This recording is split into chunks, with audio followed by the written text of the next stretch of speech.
안녕하세요. 호담서원입니다. 오늘 마지막 동화를 함께 읽는 날입니다. 그동안 몇 가지 동화를 같이 읽으면서 그 질문을 통해서 나의 내면의 한 단면을 찾아내는 방법, 그리고 좋은 질문을 만드는 방법을 조금씩 알아가셨는지, 이 시리즈를 만들려고 생각했을 때 고민을 많이 하다가 제가 이미 만든 콘텐츠와 서브가 되는 그런 콘텐츠를 만들어서 어떤 공부에 마음을 이렇게 정하고 그걸 쭉 가려는 분에게는 도움이 될 수 있는 쪽으로 하자. 정말 아무것도 안 해도 되는 상황에서 봐도 그냥 좋은 그런 콘텐츠들이 있고, 연구자들 또는 좀 구도자들, 그래도 나는 뭔가 노력하고 싶어 하는데 방법을 모르겠어, 그런 분들에게 필요한 영상이 있고, 저는 그 두 번째의 사람들에게 도움이 되고 싶다.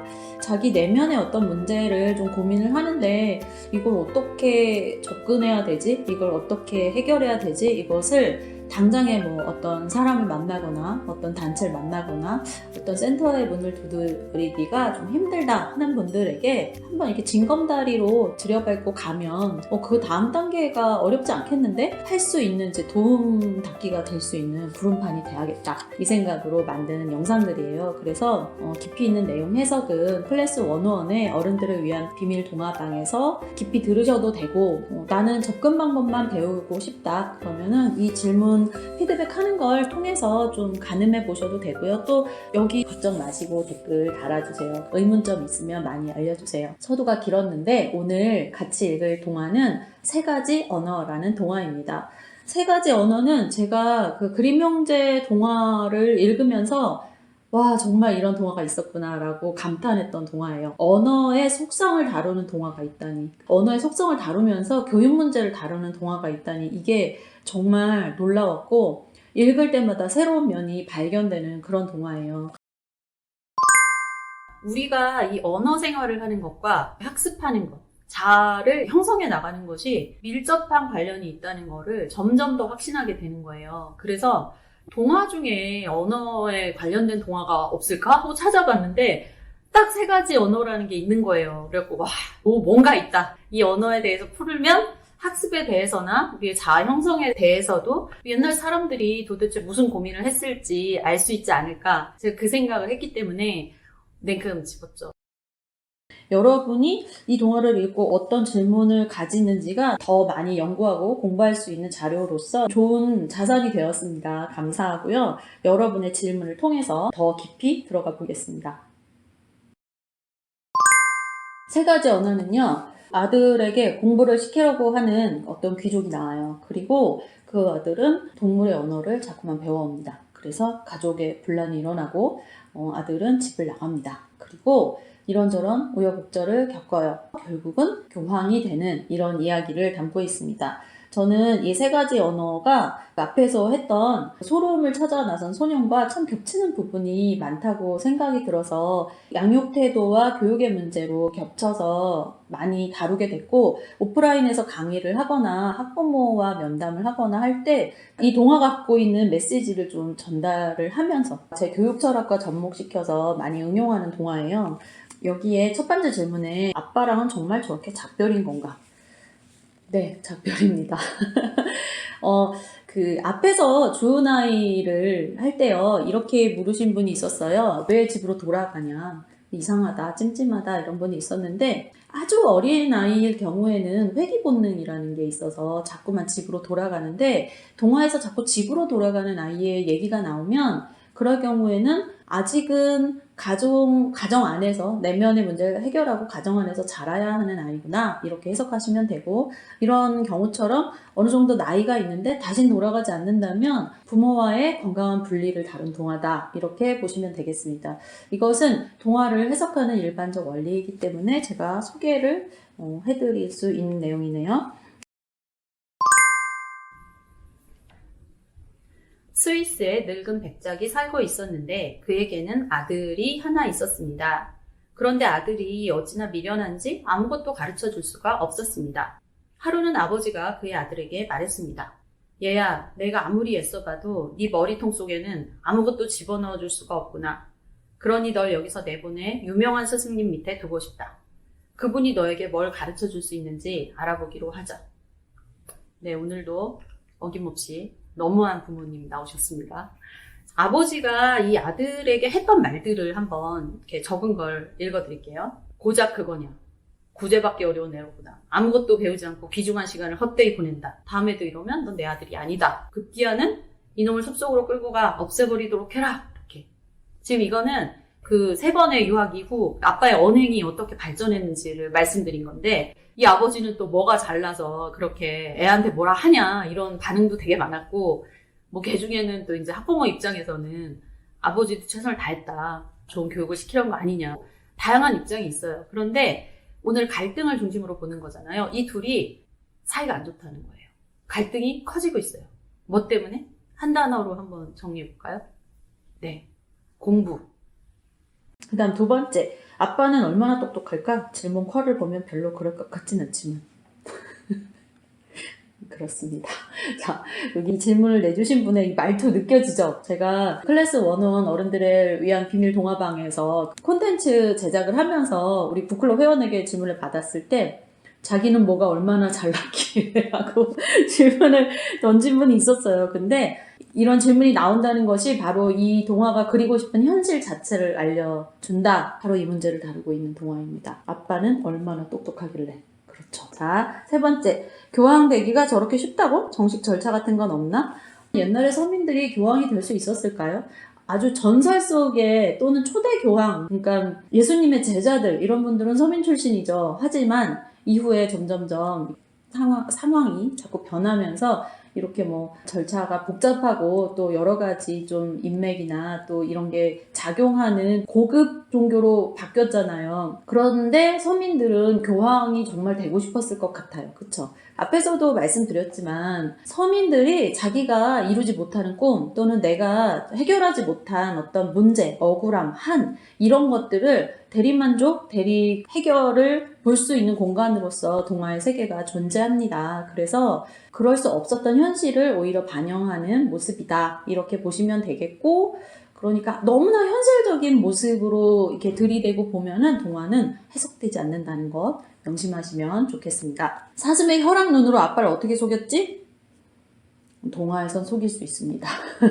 이것보다 사슴의 혀와 눈이 과연 뭘 의미하는 걸까? 아빠가 사슴의 혀와 눈을 취하려고 했다는 게 어떤 의미일까? 눈은 뭐고 혀는 뭘까? 이렇게 해석하시면 지금 그 질문이 왜 꽂히셨는지 본인이 감탄하게 될 거예요. 그걸 한번 해석해 보세요. 그 다음 5번. 대체 그 스승들의 정체는? 점점점. 물음표, 느낌표. 스승입니다. 지금 찍어주시는 분이 웃고 계신데 스승이에요. 그 이상 안 나와요. 스승입니다. 다음, 성주는 굳이 왜 사람을 먹여가며 개들을 돌봤을까? 보물이 있다는 사실을 몰랐는데 그렇다면 이유도 모르고 식인견을 돌보던 성주는 박애주의자일까? 사이코패스일까? 그냥 멍청일까? 등판하셨네 또. 그분이죠? 트리거가 왜 트리거인가? 그만하자. 그만해!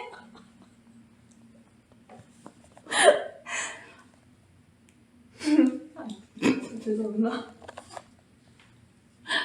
자, 제발 책을 읽으세요.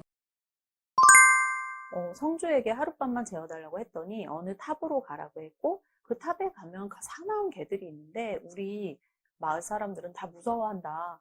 그리고 너무 사나워서 사람을 이렇게 거기다 산채로 제물로 바쳐야 할 정도다 라고 말했어요. 그러면 이 마을의 근심거리는 바로 사나운 개죠. 이 사납다는 게 이미지도 아니에요. 진짜로 무섭고 사나워서 사람을 잡아먹기까지 할 정도예요. 이 아들은 어땠을까요? 난 걔랑 얘기 많이 해봤는데? 이렇게 생각이 들었겠죠.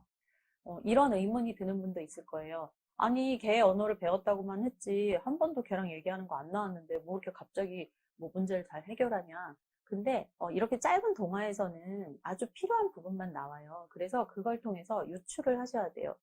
1년 동안 유학생활에서 개 언어를 잘 듣는 법을 배웠습니다 라고 했다면 이미 여러 번의 상황들이 있었고 아주 확실한 실력이었기 때문에 그렇게 말했다. 이렇게 이해하시면 될 것 같아요. 성주가 식인견을 돌본다고 나오지 않고요. 모두가 공포에 떤다고 나오고요. 너무 무서워서 접근을 못한다고 나옵니다. 박애주의자, 사이코패스, 멍청이. 와, 이렇게 볼 수도 있구나. 피해자를 자꾸 이렇게 가해자로 묘사하고 가해자를 피해자로 묘사하고 싶은 이 심리가 뭘까요? 우리 한번 진지하게 각자 골방에서 생각해 봅시다. 근데 이게 제가 동화가 끝나가는 마당이니까 한 번 더 강조를 드릴게요. 제가 오프라인에서 동화를 가지고 이야기를 나눠봐도요, 어떤 경우가 있냐면 홀레 할머니라는 동화가 있어요. 근데 홀레 할머니라는 동화에서는 부모가 자녀를 대하는 방법에 대한 얘기가 상징적으로 많이 나와요. 그것 때문에 한 자녀는 굉장히 불행해지고 한 자녀는 자꾸 엄마에게 돌아가고 싶어 하지만 어쨌든 자기의 어떤 면을 인정하는 부분이 나오고 하는데, 그 작품을 제가 모두가 학부모인 그룹에서 같이 읽었었는데 정말 신기하게요. 여기에 그 부모가 자녀를 대하는 코드가 나온다는 거를 신기하게 아무도 못 읽어냈어요. 그렇다는 건 어떤 걸 의미하냐? 내가 내 내면에서 가장 부대끼는 건 어쩌면 빤히 보일수록 더 안 보고 싶어 하는 심리가 있다는 거예요. 근데 저도 개인적으로 오히려 내 문제를 아주 정확하게 다루고 있는 책들은 읽으면 머리가 아프고 조금 머리가 굳은 것처럼 또는 색안경을 낀 것처럼 내 문제를 다룬 부분만 안 보이는 현상이 있어요. 그래서 어쩌면은 그런 것 때문에 이렇게 다른 부분을 자꾸 보려고 하고, 내가 뭔가 이 동화에서 어떤 부분이 너무나 이렇게 나랑 닮은 것 같은데 얘가 악인으로 나온 것 같아. 그럼 실제 악인으로 나왔는지는 이렇게 살펴보지도 않고 방어부터 딱 나와서 여기 선인 얘가 좀 이상한 거 아니야? 이렇게 이 논리를 자꾸 만들고 싶어하는 심리가 펼쳐지기도 하거든요. 혹시 그런 걸 수도 있어요. 그래서 폭력적인 성향, 어떤 무서운 짐승 이런 게 나왔을 때 그런 것들에 대한 해석이 좀 일반적인 상식적인 성과 다르다든지 이 동화가 의도하는 맥락과 다르게 자꾸 읽히신다면 아마 동화에서만 그렇진 않을 거라고 생각이 들고요. 일반적인 공적인 회의나 아니면 친구들과의 이렇게 대화에서도 뭔 소리야 이런 소리를 죄송합니다. 무슨 말이야 이런 말을 많이 들으실 수도 있거든요. 혹시 그러시면 좀 감안해 주십시오. 네, 저도 열심히 연구하고 드리는 말씀이니까 노여워하지 마시고 이런 분들이 많을 거예요. 왜냐하면 동화가 우리의 그 원형적인 부분을 상당히 건드려요. 그래서 그런 필터로서, 리트머스지로서 시험에 보는 것도 재밌습니다.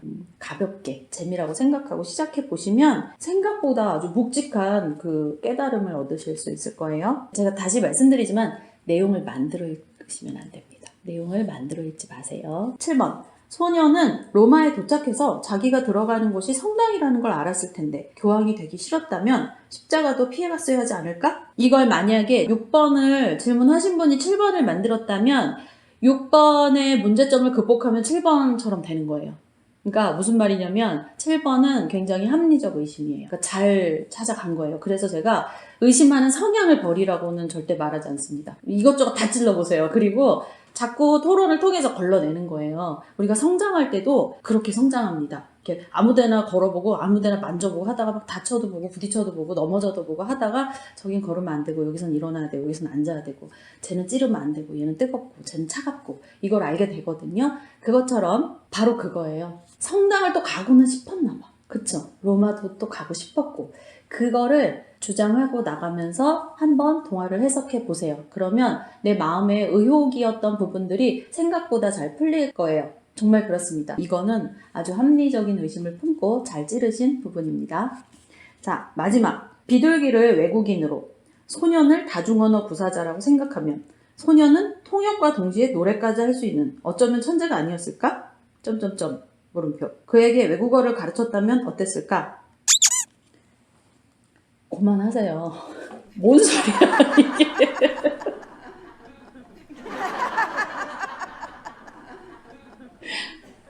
또래이분은 이해를 하시나요? 친구분들께 여쭙습니다. 뭐야? 호기심이 많은 친구예요. 제가 8번은요, 정말 제가 지금까지 많은 질문을 다 답변을 드렸거든요. 그 모든 동화에 있어서 정말 온갖 질문을 많이 받아봤고 참 많은 분석을 해왔어요. 그리고 이런 면이 보이고 저런 면이 보이고 뭐 이런저런 거 다 해봤는데 8번은 제가 진짜 많이 붙들고 있었는데 해석 불가예요. 이분이야말로 지금 외국어 아닌가요, 이거? 그러니까 제 얘기는 그 다른 언어를 배웠잖아요. 3가지 언어를. 근데 외국어를 가르쳤으면 어땠을까? 그게 외국어 아닐까요, 결국? 나 이거 어떻게 해석해야 돼? 좋아요.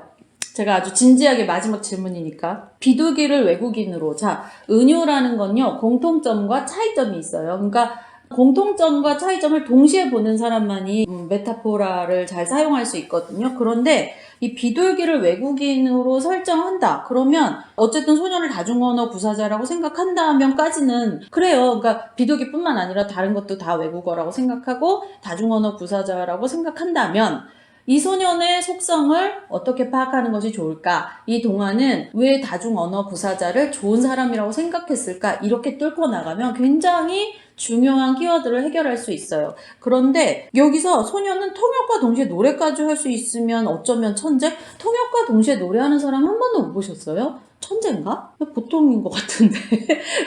우리 뭐 내 직업과 동시에 다 노래하잖아요. 그리고 갑자기 노래 왜 튀어나와? 그러니까 성당 노래를 불렀다. 그래서 천재다. 그러면 이어서 외국어를 가르쳤으면 어떨까가 무슨 맥락인지 제가 약간 애매한데 여기에 대해서 제가 냉정한 코멘트를 드린다면 내가 묻고 싶은 지향점이 뭔지 분명하게 밝히고 그것이 상대방이 확실히 알아들을 수 있게 언어화되어야만 정확하게 언어 구사를 한다고 볼 수 있어요. 그러니까 토론을 하기 좋은 형태. 메타인지에 대한 그 영상을 제가 준비하고 있는데 메타인지의 순서 같은 것들이 있어요. 그러니까 첫 번째가 은유, 메타포라고, 두 번째가 아르케, 구조, 원리, 세 번째가 로고스, 문장. 세 번째까지만 지금 말씀드린다면 우리가 은유를 사용하고 그리고 구조를 짜고 생각의 구조를 짜고 그것을 문장으로 표현할 수 있어야 메타인지가 발달하는 것인데 이런 연습을 질문 만들기와 토론을 통해서 탄탄하게 다져나갈 수 있어요. 제가 그냥 막 입에서 나오는 대로 막 생각하는 대로 말하는 것 같지만 지금 이런 연습을 굉장히 많이 했어요. 은유를 분석하고 사용하는 것, 생각의 구조와 글의 구조를 탄탄히 하는 것, 그리고 이것을 문장화하는 것. 그래서 어떤 분들의 말이나 생각을 통해서 어느 부분이 취약한지를 볼 수 있는 거거든요. 근데 이 시대는 우리가 가지고 있는 베이직한 어떤 기본기보다는 겉으로 탁 튀어나오는 그 메타인지 마지막인 레토리카를 너무 중요하게 생각해요. 뭐냐면 수사. 그러니까 수사만 하면은 그러니까 말만 현란하게 하고 뭔가 굉장히 위트있는 것 같은 게 탁 이거 아니야? 저거 아니야? 이렇게 하는 거가 굉장히 뭔가 있어 보이는 것 같은 이 시대의 어떤 특성이기도 한데 또 굉장히 단기적이거든요. 근데 쭉 가서 결국 열매를 탁탁 맺는 거는 제가 지금 말씀드린 3가지 은유와 구조와 문장이 탄탄해야 돼요. 그러면은 그것을 통해서 우리 생각을 다시 바라보는 메타인지가 발달하고 그 인지를 잘 사용할 수 있는 거예요. 지금 갑자기 왜 이 사람이 뭐 혼자 웃다가 갑자기 메타인지 얘기를 하냐. 동화라는 것이요. 은유와 구조와 문장이 아주 완벽하게 조화를 이루는 그 문화의 결정체예요. 그래서 여러분이 메타인지를 정말 키우고 싶다? 내가 내 마음을, 내면을 관찰하고 내 생각을 관찰하고 내 언어를 관찰하는 면이 좀 부족한 것 같다? 그때그때 너무 정신 사납고 하루하루를 사는 하루살이 같은 사고방식을 갖고 있는 것 같다? 이런 고민을 하고 있는 분들 저 주변에서 많이 봐요. 그리고 학생들도 굉장히 많아요.